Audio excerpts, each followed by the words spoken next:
আছেন সবাই? আরও একটি নতুন ভিডিওতে সবাইকে স্বাগত জানাই। আজ দিনটি ছিল শুক্রবার দুপুরবেলা। হঠাৎই মাকে বললাম, মা রেডি হও, একটু বাজারে যাব, দরকার আছে। তো যেমন বলা তেমন কাজ, আমি আর মা মিলে এই বেরিয়ে পড়েছি, এখন যাব বাজারে। আর ওই দেখুন কি সুন্দর মেঘ উঠেছে, আর পেঁজা তুলোর মতন মেঘ, দেখতেও কি সুন্দর লাগছে। আর বাজারে যে কাজটা করতে এসছি সেই কাজটার আগে মায়ের কিছু ওষুধ বাকি ছিল, সেইগুলো আগে তুলে নিলাম। তারপরে ওই যে দেখুন পুলিন সর্দার জুয়েলার্সে এসছি। যখনই মাকে বলেছি যে সোনার দোকানে যাব, মা ওখানেই দাঁড়িয়ে বলছে, হঠাৎ সোনার দোকানে কেন, কি ব্যাপার? আমাদের তো কিছু কেনার নেই। তারপর আমি মাকে বললাম, মা আমি ওই যে অল্প অল্প করে প্রত্যেক মাসে যে টাকাটা জমিয়েছি সেইখান থেকেই তোমাকে আজকে কিছু কিনে দেবো, আমার ওটা অনেক দিনের ইচ্ছা ছিল। প্রথমে তো মা কিছুতেই ঢুকবে না, ঢুকতে রাজি নয়। ওই দেখো এখনো পর্যন্ত মা কন্টিনিউ তর্ক করে যাচ্ছে যে তুই দোকান থেকে চ, আমাদের কিচ্ছু কেনার নেই আর আমাকে কিছু কিনে দিতেও হবে না। কিন্তু আমি ওই যে নাছোড় বান্দা, এক প্রকার জোর করেই বললাম, মা তোমার একটা যাই পছন্দ হয় তুমি আমার বাজেটের মধ্যে একটা নাও। তারপর অনেক বলে কয়ে মা বললো, ঠিক আছে, একটাও তো আংটি নেই আমার, তবে একটা আংটিই দেখ।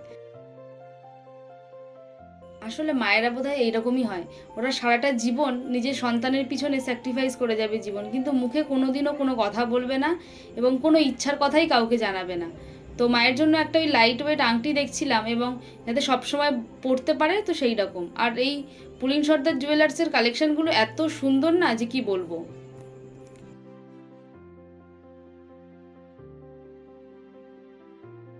আর প্রত্যেকটা আংটির ডিজাইন ছিল ভীষণ ইউনিক, প্রত্যেকটা আংটি মানে নজর কাড়া, মনে হচ্ছিল তো কোনটা ছেড়ে কোনটা নেব।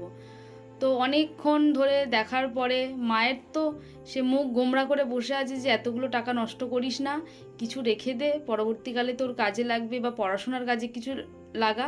আমি তো শুনতে নারাজ, আর মাও কন্টিনিউ বলে যাচ্ছে। তো যাই হোক, অবশেষে একটা পছন্দ হলো, আর তার মাঝখানে আমিও একটা একটু হাতে গলিয়ে দেখে নিয়েছিলাম।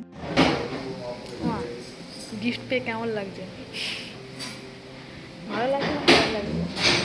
ভালো লাগছে কতটা? খুব ভালো। ওরে বাবা, হাসি তো খুব বেরোচ্ছে গো।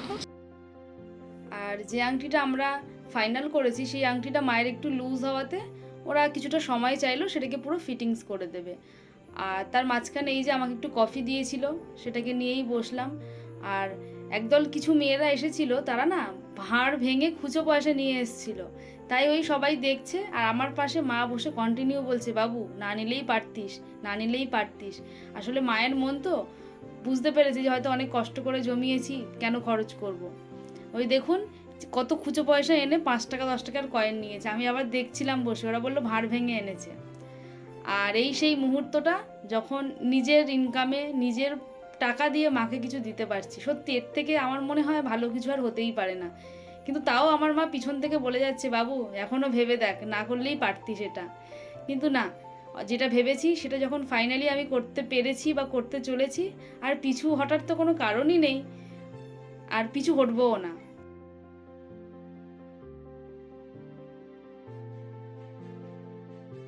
সমস্ত বিল দেখে নিয়ে এবং যা সই করার ছিল যেখানে যেখানে সমস্তটা করে দিয়ে যখন রিসিভের টাইম এলো, তখন মাকে বললাম, মা এটা তোমারই প্রাপ্য, তুমি গিয়ে জিনিসটা ওদের থেকে নাও। আর দেখুন আমার মায়ের মুখের চওড়া হাসিটা, এই হাসিটার জন্যই তো এত কিছু করা। সত্যি আজকে ভীষণ ভালো লাগছে, মানে নিজের প্রতি একটা গর্ববোধ হচ্ছে যে না আমি কিছু করতে পেরেছি।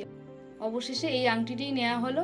আর আংটিটি কেমন হয়েছে সবাই অবশ্যই কমেন্টে জানাবেন। দেখতে দেখতে 6টা বেজে গেল, চলুন আমরা বাড়ি ফিরি। আর ব্লগটা কেমন লাগলো সবাই অবশ্যই জানাবেন। সবাই ভালো থাকবেন, সুস্থ থাকবেন, সাবধানে থাকবেন। টাটা।